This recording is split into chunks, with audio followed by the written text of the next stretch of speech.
Hi, everybody, and we are enjoying Harry Potter and the Sorcerer's Stone. I'm so excited to talk about this book. There's a lot of great, rich symbolism, some motifs that are being used in chapter one. So it's a great time to take a look at how this stuff is being used and how it's contributing to telling the story. So this is the beginning of setting and symbolism. Now, as you know, there was another PowerPoint that you reviewed without narration. You just had the PowerPoint slides, but I thought it did a really good job of explaining how important setting can be. And so we see that this story has the perfect setting because it's just that everyday world where Harry Potter, unknowingly as a baby, is wrapped in swaddling clothes and just planted on the doorstep of what seems to Professor McGonagall is just a horrendous place to leave him because it's almost too ordinary for such a historic figure like Harry Potter, even as a child. And we will talk about why they wanted him to grow up that way, why Dumbledore thought that this would be the best place for him after Harry Potter's parents had been killed by Voldemort. So, this is the beginning, Harry Potter and the Sorcerer's Stone. So we see on the very first page, I'm going to tell you this first lecture is just going to be all about chapter one because there's so much for us to talk about here. This sets up the entire novel, and there are a lot of really cool things going on. The very first sentence in chapter one reads, Mr. and Mrs. Dursley of number 4 Privet Drive were very proud to say that they were perfectly normal. Thank you very much. And so that already creates this conflict, right? Because you know that if they are being proclaimed to be extremely normal, then there must be something that's going to happen that's going to conflict with that. And so that creates the perfect tension within one sentence on the very first page in the very first chapter. Brilliant. I have to say, I've read a lot of books, and this is probably one of the most perfect first pages and first chapters in a novel that I've ever read. For children's lit, that is, or any book really, but for children's lit especially. And so there's something that comes up right away in this first sentence, and that's simply the number 4. So this is the address, number 4 Privet Drive. I want to make a little note before I delve into the symbol of 4 and why that is the number of their address. I just wanted to say Privet Drive is just the perfect street name because privet sounds so much like private, right? Private Drive. And that tells you something about the people who live there, that they are private people, that they are perfectly normal. Thank you very much. And, don't ask any questions. Don't even question it because there's nothing that you can say about us to pick us apart. So obviously there must be a weak spot there because there is such a strong defense in the very beginning. Now let's look at the number 4. Why did J.K. Rowling pick the number 4 to be the address number? So I think there are many reasons for this. 4 is probably one of the most perfect numbers that she could have picked for this to be the address. 4 signifies a variety of things, including the number of order in the universe. 4 elements, earth, air, fire, and water. And I just have to give a shout out to The Last Airbender on this one. I can't help but think of The Last Airbender when I hear that, the 4 elements. 4 seasons, spring, summer, fall, winter, all of which I think the elements and the seasons both encompass this idea of change as a part of nature, but also nature in balance. Okay, the balancing of something. The 4 points of the compass, north, south, east, and west. Yep, we're not done. We're taking it further. 4 main phases of the moon, and I've included this great visual here, so just in case you didn't know what these things look like, the new moon, the half moon waxing, the full moon, and then the half moon waning. And the interesting part, the reason I put this in here is because remember that when the action takes place, it really happens at night. Okay, that's when Harry comes on the scene. That's when we see Dumbledore. That's when we see Professor McGonagall. And so for that reason, I wanted to include the 4 phases of the moon because we see Harry under the protection, as well as Dumbledore and Professor McGonagall, we see them under the protection of night and night's cover. Okay, the cover of darkness. And so that actually, the cover of darkness could potentially be another symbol that you look at throughout. And actually, you know what? And I would actually say the symbol, I'm sorry, not symbol, the cover of darkness would actually be a theme. That would be more like a theme throughout the book, but it begins in the very beginning in chapter 1. So just something to think about if you're looking at what you might want to write about in your essay. Carrying on with the number 4, we've got the Four Noble Truths in Buddhism. And I can't assume that you know what these are, so I put them here just for a quick debriefing. So life has suffering would be number 1. Number 2, there is a cause to our own suffering. That's usually because of the energy that we devote to wanting things, wanting people, craving, clinging. That's usually the root cause of suffering, according to Buddhist thought. According to Buddha, there is an end to our suffering, which is also called detachment. So learning how to detach yourself from the things that cause you to suffer.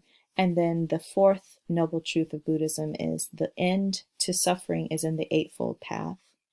And I included the Eightfold Path here because, 8 represents the infinity symbol, or it is the infinity symbol. 8 represents eternity. And so these are just some of the ones, these are all of the steps in the Eightfold Path, that if you do all of these 8 things and you live your life according to the Eightfold Path, then you will achieve not only enlightenment, but also happiness. And so adjusting your view, your intentions for yourself and others, your speech for yourself and others, your action, and all the way to your livelihood, which I just wanted to point out because I think it's cool. Doing something for your living that is beneficial to the whole and aligned with your soul. You don't have to be Buddhist to subscribe to that because I think that's pretty awesome. But anyway, the Eightfold Path is something that's linked to this idea of the number 4 when we talk about the Four Noble Truths in Buddhism. The 4 humors. Now, this is from Hippocrates. This is from medieval times where this was actually applied. It was thought that the human body had 4 main humors, and that when the body became sick, when people became ill, it was because the 4 humors were somehow out of balance. And so this is when you'll see medieval doctors portrayed as treating patients by having their, blood sucked, in order to figure out how to bring these humors into balance. Stupid autocorrect. Okay, so I had to put that U back in there because that's how you spell the humors. That was the way that I've seen it. But I also included this example here of a visual just so you can kind of see how this could balance with some of the other ideas of 4. So just like we said, it could be the 4 elements of the earth. Then you see that here as well. So you see this kind of mixed in. So you see air, earth, fire, water. This also looks like a compass. You also see the seasons in here. Okay, you also see what's coming on the next slide, which is the 4 stages of the life of a human being. So childhood, all the way to old age as well. And you just kind of have this idea. I always think of those images of medieval medicine and medieval doctors saying, okay, well, you need to lose blood from this place and, maybe lose blood from this place. And in order to get these 4 things into balance. So there's almost kind of this yin yang idea, but of course it wasn't described that way because that's Eastern medicine, that's Eastern philosophy. But this was the idea that when these 4 elements were out of balance, that's what caused sickness. It's actually not that different from Eastern medicine. Eastern medicine, the fundamentals of that rest upon the balance of the chi, the life energy in your body. And so, if something is off balance, then it will make you sick. That's the reason for ailment. And then when we look at the number four in other aspects, four is actually a really central number in the worldview of the Sioux um, that encompasses four groups of gods as well: superior, ally, subordinate, and spirit. Interestingly enough, I put that there because I want you to think about that. This could be a whole theme all by itself, just the four groups of God: superior, ally, subordinate, spirit. How does that fit into Harry's story? It fits actually quite well into chapter one, but I would say for every single book in the series, it fits really well for that. And so that might be something that you want to look at as a potential theme that you could write about, or it could be a theme. If you take away the idea of four, four is the symbol of all these things it can represent, but the theme are the things that you see repeated again and again. And Harry does get matched with those who are superior than him. He gets matched with allies who become his friends, who become his mentors. He encounters subordinates as well, who get names later on in this book, the first book and the other books. And then this idea of spirit, and that's something that he shares with Voldemort, but it's also something that he shares with his parents. So that could actually be a really interesting something that you could write about in your analysis essay. There are also four types of animals, so creeping, flying, four-legged, and two-legged. And then four ages of humans, as I was mentioning before: infant, child, mature, and elderly.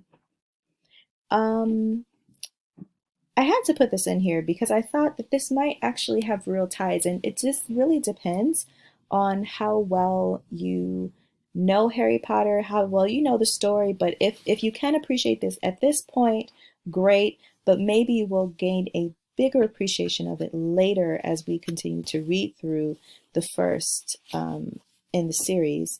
But in the biblical revelation to John, the four horsemen of the apocalypse wreak destruction upon humanity. So there are four horsemen here. There are four different colors. The white horse is conquest. The red horse represents war. The black horse represents famine, and the pale horse represents plague. So the interesting thing about this is that these are actually phases that the magical world goes through actually as a result of the war between good magic and evil magic. And so what happens is that once the four horsemen come, they precede the second coming of, well, the second coming of Christ in the Bible. But if we're looking at this as a symbolic way to talk about what's happening in Harry Potter, then we can very plainly see it as something that would, this struggle that would precede the second coming of the one who will save them, which is Harry Potter, the boy who lived.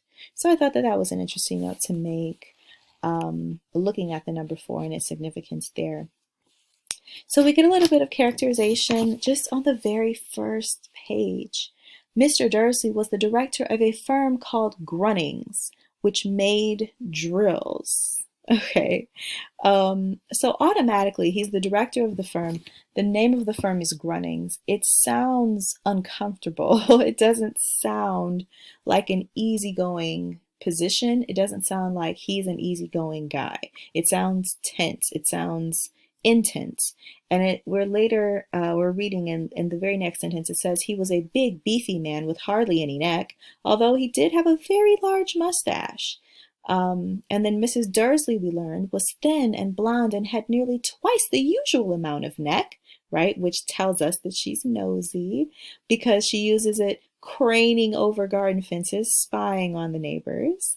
And then they had a small son called Dudley, and in their opinion, there was no finer boy anywhere. And I have spent almost 15 minutes just talking about Chapter 1, the very first page.